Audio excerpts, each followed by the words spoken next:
I utterly condemn the violence that we've seen overnight in Ballymena and in other parts of Northern Ireland. 114 injuries, 37 hotels burned, over 100,000 protesters on the streets of Northern Ireland. For 3 nights, the Union Jack has glowed in flames instead of light. 8:42 p.m, November 5th, 2025, Belfast city centre. Police sirens bleed through the rain, shop fronts crack, bottles arc across the air. What began as a march for answers has turned into Britain's largest civil disturbance in more than a decade. The targets are the migrant hotels, symbols in the public mind of a government that built compassion out of contracts. Footage shows lines of riot shields outside the High Street Hotel Belfast, once a shelter for 230 asylum seekers, now engulfed in orange heat. Local firefighters report 19 separate arsons in 24 hours. Derry, Lisburn, Ballymena. Every name is now a headline. You promised security, a man shouts toward the cameras, voice breaking through smoke.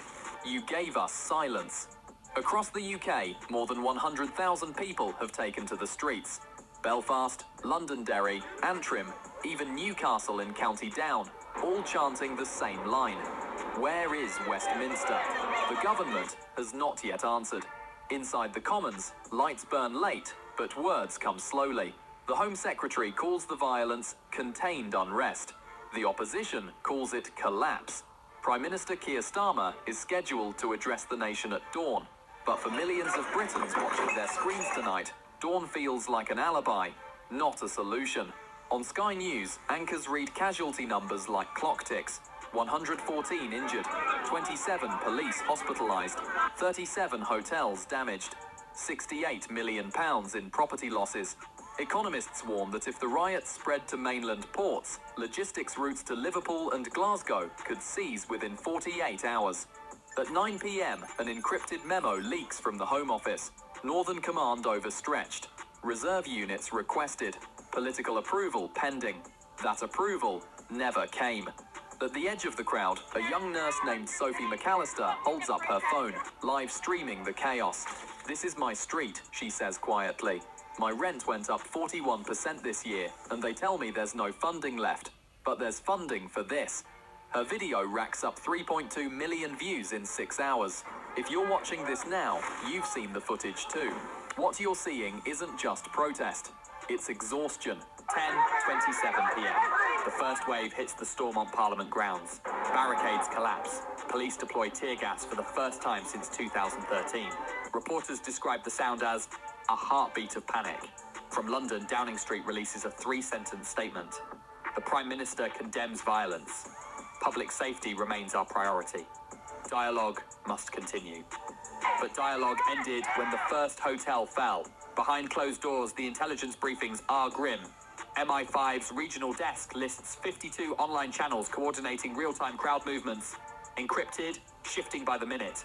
Police drones jammed twice. Cellular towers burned in Coleraine. An internal line from the Cabinet Office reads, containment impossible. Public mood volatile. At 11 p.m, energy traders flag anomalies.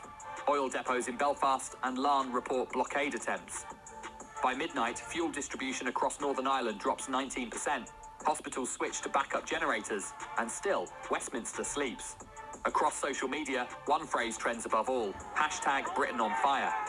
Within 12 hours, it hits 64 million impressions, eclipsing even the 2024 general election. Clips of riot officers kneeling in front of crowds go viral with captions like, "We serve the people, not the politicians." By dawn, the question is no longer who started the fire, but who benefits from the smoke. In the morning briefing, a senior advisor warns, if we call it terrorism, we criminalise half the country.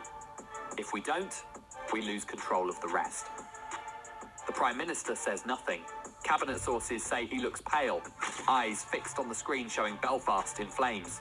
Meanwhile, analysts report an 8% drop in consumer confidence, £1.2 billion wiped from retail markets, and a 46% surge in flight bookings from Belfast to Dublin. When citizens start fleeing their own country for a weekend of peace, you know the numbers are more than statistics, they're a diagnosis. In Lisburn, a crowd of thousands forms around the ruins of the King's Crown Hotel. The building had hosted 112 migrants, funded by the Home Office at a rate of £189 per head per night. That contract was worth £7.8 million a year. Now it's ash. An elderly veteran named Thomas Reed walks past the debris with a flag over his shoulders. "I fought for this country," he tells reporters, "but I don't recognise it anymore." The clip runs on every network by evening. Commentators call it the moment Britain saw its reflection. Viewers across the UK scroll through their feeds, silent. Maybe you are one of them right now. If you're watching, hit like so this story reaches beyond the algorithm, because truth travels only when you push it forward. 11:55 a.m, November 6th, Westminster. The Prime Minister steps to the podium. He reads from a sheet of paper titled National Stability Address. "My government condemns the violence in Northern Ireland and reaffirms our commitment to unity." No mention of migrant contracts. No mention of I-5 warnings. Just the rhythm of political tranquilizers. Reporters shout questions. "Will you suspend the asylum hotel programme? Will you visit Belfast?" He turns away. The broadcast ends in silence, but outside the noise is still growing. By nightfall, the numbers become unreal. 142 injured, 53 arrested, £91 million in damage. Emergency rooms overflow. Police morale drops 29%. Public trust in government plummets to 22%, a record low. Foreign press labels it the Starmer collapse. In Brussels, one diplomat says, off record, Britain used to export stability. Now it exports chaos as midnight returns to Belfast. Rain starts to fall over charred streets. Civilians sweep the pavement, collecting glass and ash into buckets. Someone hangs a sign over a burned-out door. Home once, hope again. The camera pulls back. No music, just the hum of a city trying to breathe. From Ballymena to Belfast, from Lisburn to Londonderry, every image tells the same story. A government out of touch, a nation out of patience, and a people who refuse to stay silent. So, Britain, what happens next? Is this a riot or a reckoning? Tell us in the comments below. Your voice is the only thing still uncensored. And for those who still believe truth matters, subscribe and turn on the bell, because silence wins only when you stop listening. Yet beneath the smoke and sirens, there is something else. Something Britain has always carried, even in its darkest hours. In the back streets of Belfast, strangers who stood on opposite sides hours earlier are now passing blankets through broken windows. A young migrant woman, still trembling from the fire, helps an old man lift his fallen signboard back into place. No cameras, no slogans, no orders. Just people doing what governments forgot how to do. Care. At a small church near Donegal Square, volunteers light candles for the injured, Catholic, Protestant, immigrant, and local. Each flame small, stubborn, equal. The city, for all its pain, still remembers how to hold itself together when no one else will. A teacher named Aileen writes on the wall of a burned hotel, "Forgiveness builds what fury burns." Within hours, her message spreads across social feeds, shared more than any riot clip. Because deep down, even in the roar of collapse, people recognise what really matters. Not who we blame, but what we become after. Britain is a nation born from reconstruction, rubble to roof, war to welfare, silence to song. Maybe tonight's fire is not the end of something, but the beginning of a question we've ignored for too long. How much anger does it take to remember empathy? The flames will die out, the buildings will rise again, but the lesson written in Belfast smoke will remain.